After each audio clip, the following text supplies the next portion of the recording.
Okay, तो सबसे पहला सवाल जॉय सिंह की तरफ से निकलकर सामने है, जिनका ये सवाल है कि एजे स्टाइल का फ्यूचर क्या होने वाला है डब्ल्यूडब्ल्यूई कंपनी के अंदर। तो भाई एजे स्टाइल का अब कोई भी फ्यूचर डब्ल्यूडब्ल्यूई कंपनी के अंदर बचा नहीं भाई। एजे स्टाइल का सब कुछ अब करंट टाइम में खत्म हो चुका है। एजे स्टाइल खुद से इस बात को कंफर्म कर दें कि अगला समर स्लैम से पहले वो रिटायर होने वाला, मतलब एजे स्टाइल प्रोबेबली रेसलमेनिया 42 के अंदर अपना आखिरी मैच रेसल करेंगे। और मेरा सबसे बड़ा सवाल डब्ल्यूडब्ल्यूई कंपनी से कि भाई एजे स्टाइल आखिर डब्ल्यूडब्ल्यूई कंपनी के अंदर रहेंगे क्यों, मतलब क्या चीज है जो कि एजे स्टाइल को रोक के रहेगा। ये बंदा 2018 में लास्ट टाइम डब्ल्यूडब्ल्यूई चैंपियन बना था, पिछले 7-8 साल से एक बार भी डब्ल्यूडब्ल्यूई चैंपियन नहीं बना। ये बंदा पिछले 5-6 साल से किसी भी पीपीवी को मेन इवेंट नहीं किया। ये बंदा पिछले 3-4 साल से एक भी मैच नहीं विन किया है मेजर। मतलब समझो भाई इस बार का समर स्लैम के अंदर डॉमडॉम को हरा सकता था, पर डब्ल्यूडब्ल्यूई वाले ने भाई एजे स्टाइल को उस लायक भी नहीं समझा। तो आप खुद सोचो भाई एजे स्टाइल क्यों रहेगा डब्ल्यूडब्ल्यूई कंपनी के अंदर। इसको एक भी मेजर स्टोरी लाइन नहीं मिल रहा है। इसको डब्ल्यूडब्ल्यूई वाले एज ए पार्ट टाइमर से बेहतर इसको बुक कर रहे हैं। मतलब आज आप डब्ल्यूडब्ल्यूई कंपनी के अंदर मतलब एजे स्टाइल को पुश करेंगे तो भाई एजे स्टाइल बड़ा कमाल का रेसलर है। मतलब भाई ये पिछले 25-30 साल से रेसलिंग कर रहा है। AJ Style one of the best champion था। जॉन सीना अपने रेसलिंग करियर का सबसे बेस्ट मैच भी एजे स्टाइल के साथ दिए थे। तो मामला खत्म है भाई। मैं पर्सनली चाहता हूं कि भाई एजे स्टाइल डब्ल्यूडब्ल्यूई कंपनी को छोड़कर किसी और कंपनी को ज्वाइन करे, तब मतलब कुछ एक कर सकते हैं। डब्ल्यूडब्ल्यूई कंपनी के अंदर भाई मेरे को नहीं लगता एजे स्टाइल का कुछ होने वाला है। डब्ल्यूडब्ल्यूई कंपनी के अंदर एजे स्टाइल का लिटरली कुछ भी नहीं होने वाला है। और अभी के टाइम पे डब्ल्यूडब्ल्यूई कंपनी के अंदर दो मुस्टैंड जो चैंपियन बने हैं भाई, मेरे को नहीं लगता कि इस जन्म में भाई एजे स्टाइल कभी कोडी रोड्स को हरा पाएंगे या फिर सेथ रॉलिंस को हरा पाएंगे। तो एजे स्टाइल के लिए बेहतर है कि भाई फाइनली वो रिटायर हो जाऊं, किसी और कंपनी के अंदर जाकर अपना काम धाम करे। बाकी देन इसका नेक्स्ट सवाल भाई लाइफ की तरफ से निकलकर सामने है कि ड्रू मैकिंटायर क्या कोई सा भी चैंपियंस बेल्ट को विन कर सकते हैं। तो भाई बस ऐसा समझ लो कि जो हालत आज के टाइम पर एजे स्टाइल का है डब्ल्यूडब्ल्यूई कंपनी के अंदर, उससे ज्यादा बेहतर स्थिति करंट टाइम में ड्रू मैकिंटायर का है डब्ल्यूडब्ल्यूई कंपनी के अंदर। एजे स्टाइल तो चलो भाई फिर भी डब्ल्यूडब्ल्यूई कंपनी नहीं तो भाई बाहर कंपनी में सक्सेस पाए। एजे स्टाइल बहुत ग्रेट रेसलर थे, पर भाई ड्रू मैकिंटायर का कैरियर ही डब्ल्यूडब्ल्यूई वाले ने खत्म कर दिया। ये बंदा 2018 में डब्ल्यूडब्ल्यूई कंपनी के अंदर कितना कमाल का ट्रांसफॉर्मेशन करवा के आया था। इसको एनएक्सटी चैंपियंस बेल्ट दिया गया, इसको डब्ल्यूडब्ल्यूई चैंपियंस बेल्ट 2 बार दिया गया। जैसे भाई ट्रिपल एच का एरा देखने को मिला, पिछले 5 साल में ड्रू मैकिंटायर के हाथ में एक भी टाइटल नहीं लगा और ड्रू मैकिंटायर का भी हालत भाई सेम है। मेरे को नहीं लगता भाई अगला आने वाला 1 साल है फिर आगे आने वाला 2 साल के अंदर डब्ल्यूडब्ल्यूई वाले कभी भी ड्रू मैकिंटायर को पूछ देगा या फिर ड्रू मैकिंटायर को कंसीडर कर देगा। बाकी भाई देन इसका नेक्स्ट सवाल है कि रोमन रेंस के टीम में क्या जॉन सीना आ सकते हैं और सेथ रॉलिंस की टीम के अंदर क्या ब्रॉक लेसनर आ सकते हैं। तो देखो भाई जॉन सीना के बारे में मैं एक टाइम पर मान सकता हूँ, पर भाई मेरे को नहीं लगता भाई ब्रॉक लेसनर कभी किसी टीम के अंदर जाकर ज्वाइन करेंगे। मतलब तो जॉन सीना भाई मे भी रोमन रेंस की टीम को ज्वाइन कर सकता है। वैसे रोमन रेंस की टीम को ज्वाइन करने की जरूरत नहीं। रोमन रेंस की टीम में बहुत सारे ऑलरेडी लोग हैं। रोमन रेंस की टीम के अंदर जे उसो हो गए, जिमी उसो हो गए, सीएम पंक हो गए, एले नाइट हो गए, बहुत सारे सुपरस्टार ऑलरेडी हैं भाई। तो मेरे ख्याल से भाई ब्रॉक लेसनर और जॉन सीना दोनों भाई सर्वाइवल सीरीज वार गेम के अंदर रहने नहीं वाला। दोनों का अलग अलग डब्ल्यू वाले सेपरेटली मैच करवाने वाले। बाकी देन इसका नेक्स्ट सवाल भाई आकाशिता की तरफ से निकलकर सामने है कि ब्रॉक लेसनर का अगला राइवल कौन सा सुपरस्टार होने वाला है। तो भाई ब्रॉक लेसनर अभी फिलहाल के लिए भाई जॉन सीना के साथ फाइट करने वाला, पर ब्रॉक लेसनर आगे चलकर कोडी रोड्स के साथ भी फाइट कर सकते हैं। साथ ही साथ भाई Brock Lesnar versus Bron Breakker का रवलरी, ब्रॉक लेसनर वर्सेस गुंथर का रवलरी, ब्रॉक लेसनर का बहुत सारा रवलरी बचा हुआ है। देखो भाई ब्रॉक लेसनर डब्ल्यूडब्ल्यूई कंपनी का वो शख्स है जो कि भाई किसी के ऊपर हाथ लगा देंगे वो बंदा हीरा बन जाएगा, हीरा। तो अगर जेका फाटू को डब्ल्यूडब्ल्यूई कंपनी के अंदर पुश करना तो ब्रॉक लेसनर वर्सेस जेका फाटू का रवलरी हो जाएगा। सोलो सिका को पुश करना तो ब्रॉक लेसनर वर्सेस सोलो सिका का रवलरी हो जाएगा। तो मेरा बेसिकली ये कहने का मतलब है कि ब्रॉक लेसनर को आपको मतलब रवलरी आपको अच्छा खासा देखने को मिलेगा। आप लोग बस थोड़ा सा इंतजार करो। तो फिलहाल के लिए आप लोग इतना समझो डब्ल्यू वाले सबसे पहले Brock Lesnar versus John Cena का मैच करवाने वाले। वैसे आप लोग ये फोटो देखो भाई 2012 का मेरे ख्याल से फोटो है भाई। ब्रॉक लेसनर का क्या शरीर ह्यूज लग रहा है, जॉन सीना भाई क्या प्राइम पर थे उस टाइम पर। बाकी ब्रॉक लेसनर का सबसे पहले रवलरी आपको देखने को मिलेगा जॉन सीना के साथ, फिर ब्रॉक लेसनर का रवलरी साथ से आपको कोडी रोड्स के साथ भी देखने को मिल सकता है। और उसके पीछे का बड़ा सिंपल रीजन भाई ब्रॉक लेसनर वो बंदा जो कि भाई टाइटल का भूखा है, तो भाई ये कोडी रोड्स के पास जाएगा ही जाएगा। बाद में आपको भाई ब्रॉक लेसनर वर्सेस गुंथर का मैच आपको ऑब्वियस बात है देखने को मिलने वाला। Brock Lesnar versus Seth Rollins का मैच भी देखने को मिलेगा। तो बहुत सारा रवलरी है। बाकी देन इसके बाद अगला सवाल अभी गेमिंग की तरफ से निकलकर सामने है कि रोमन रेंज भाई आखिर चैंपियन कब बनेंगे। तो देखो मेरा प्रेडिक्शन के अकॉर्डिंग भाई डब्ल्यू वाले अगले साल रेसलमेनिया 42 के अंदर Seth Rollins versus Roman Reigns का सिंगल मैच रेसलमेनिया 42 के अंदर करवाने वाले। और मेरे ख्याल से भाई रेसलमेनिया 42 तक मेरे ख्याल से सेथ रॉलिंस भाई अपना टाइटल को नहीं हारेंगे। सेथ रॉलिंस स्टिल चैंपियन रहेंगे। तो आप लोग ऐसा समझो कि रेसलमेनिया 40 के बाद रोमन रेंज को टाइटल मैच सीधे रेसलमेनिया 42 के अंदर 2 सालों बाद मिलने वाला है। रोमन रेंज शायद से एक लास्ट बार चैंपियन रेसलमेनिया 42 के अंदर बन सकते हैं। आप लोग थोड़ा सा ऐसा यहाँ पर होप रख सकते हो। बाकी मैं तो आपको यही बोलूंगा कि भाई आप लोग कोई भी होप मत रखो भाई। रोमन रेंज भाई चैंपियन शायद से अगले साल भी नहीं बनेंगे। बाकी हाँ आप लोग याद रखिएगा रेसलमेनिया 42 के अंदर रोमन रेंज का बेसिकली मैच होने वाला है सेथ रॉलिंस के साथ, तो वहां पर रोमन रेंज चैंपियन बन सकते हैं। बेसिकली इनको टाइटल मैच मिलने वाला है। बाकी भाई रोमन रेंज अभी करंट में गायब रहने वाले क्योंकि मंडे नाइट रॉ पर उनको बहुत ज्यादा मार पड़ा। अब रोमन रेंज आपको सीधे सर्वाइवल सीरीज फिर अगले साल देखने को मिलेंगे। बाकी देन इसके बाद भाई अगला सवाल @ यूजर की तरफ से निकलकर सामने है कि क्या जे उसो जिमी उसो का हमें टैग टीम हमें देखने को मिलेगा फिर से। तो भाई अगर आपको नहीं पता तो भाई जस्ट पिछला जो स्मैकडाउन हुआ था ना, पिछला स्मैकडाउन के ऊपर जे उसो जिमी उसो भाई जजमेंट डे के against tag team match wrestle कर चुके हैं। तो बहुत ऑब्वियस बात है भाई, डब्ल्यू वाले भाई आज नकल जे उसो जिम उसो का टैग टीम में डालेगी। ऐसे भाई ये कुछ कर नहीं रहे, जे उसो एक बार चैंपियन बन गए, उनको बनना था, अब जे उसो दोबारा से कभी चैंपियन बनने भी नहीं वाले। बाकी देन इसको नेक्स्ट सवाल भाई यहाँ पर ब्रो की तरफ से निकल कर सामने है कि क्या हमें रोमन रेंज और ब्रॉक लेसनर का टीम अप देखने को मिल सकता है। भाई देखो, ब्रॉक लेसनर डब्ल्यूडब्ल्यूई कंपनी का वो सुपरस्टार है जो कि पिछले 20-25 साल से किसी के साथ टीम अप नहीं किया। कोडी रोड्स ने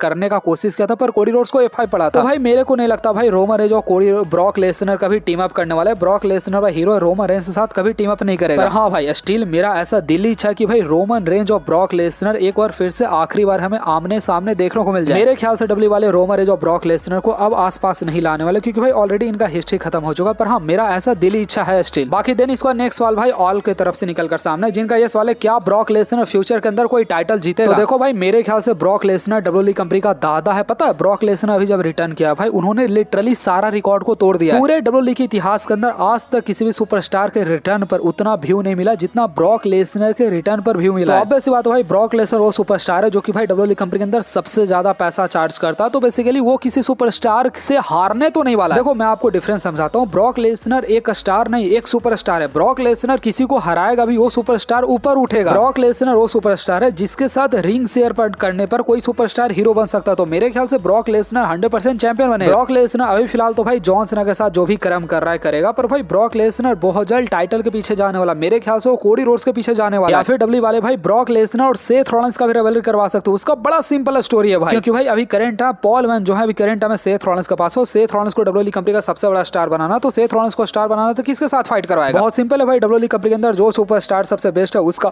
फाइट सेथ रॉलिंस के साथ करवा दीजिए। जैसे रोमन रेंज के साथ हो जाएगा सेथ रॉलिंस का फाइट, ब्रॉक लेसनर के साथ हो जाएगा। तो बेसिकली ब्रॉक लेसनर का फाइट आपको सेथ रॉलिंस के साथ भी बहुत जल्द देखने को मिलने वाला। ब्रॉक लेसनर ऑब्वियस बात है भाई चैंपियनशिप विन करेंगे फिर वो हार जाएंगे। पर ऐसा नहीं भाई, जो हालत अभी करंट में रोमन रेंज का, ऐसा हालत ब्रॉक लेसनर का कभी होने नहीं वाला है। बाकी देन इसके बाद बहुत सारे लोगों का ये भी सवाल है कि भाई ब्रॉक लेसनर का फ्यूचर क्या डब्ल्यूडब्ल्यूई कंपनी अंदर होने वाला। तो भाई ब्रॉक लेसनर मेरे ख्याल से 1 साल कम से कम रहने वाला है। वैसे डब्ल्यूडब्ल्यूई कंपनी भाई किसी सुपरस्टार के साथ अगर कॉन्ट्रैक्ट साइन करती तो कॉन्ट्रैक्ट मेरे ख्याल से 2 साल का होता। पर हाँ, ब्रॉक लेसनर 1 साल कम से कम रहने वाला है। मैं सही बताऊं तो भाई मैं बहुत ज्यादा डरता हूँ भाई, मतलब जॉन सीना भी फाइनली इस साल रिटायर हो जाएंगे, ब्रॉक लेसनर भी साल से 2 साल में रिटायर हो जाएगा। ब्रॉक लेसनर भाई 50 से प्लस हो चुका है, मतलब 50 क्रॉस नहीं हुआ, पर हाँ आज के 2 साल बाद वो 50 का हो जाएगा। ब्रॉक लेसनर फिर मेरे ख्याल से आने नहीं वाला है। ब्रॉक लेसनर लास्ट टाइम आया, मतलब बाद में डब्ल्यूडब्ल्यूई कंपनी कौन चलाएगा भाई मेरा समझ से बाहर है। भाई रोमन रेंज को तुम इतना गंदा बुक करो, सबसे ज्यादा भाई मेरा मूड ऑफ रोमन रेंज को देखकर होता है। कुल मिलाकर तुम्हारे पास 2 बंदा है, सबसे पहले कोडी रोड्स हो गया, दूसरा हो गया सेथ रॉलिंस। वो दोनों का भी एज भाई बहुत ज्यादा हो चुका है। रोमन रेंज और सेथ रॉलिंस भाई दोनों एक एज के हैं। आप समझो भाई, रोमन रेंज, कोडी रोड्स और सेथ रॉलिंस भाई तीनों एक एज के हैं। पर डब्ल्यू वाले रोमन रेंज को बर्बाद करे, कोडी रोड्स को पुश कर रही हो, सेथ रॉलिंस को भी पुश कर रही है। तो मेरे को तो भाई ये पूरा ड्रामा में भाई कुछ समझ में नहीं आता भाई, क्या डब्ल्यू वाले ड्रामा कर रही है। बाकी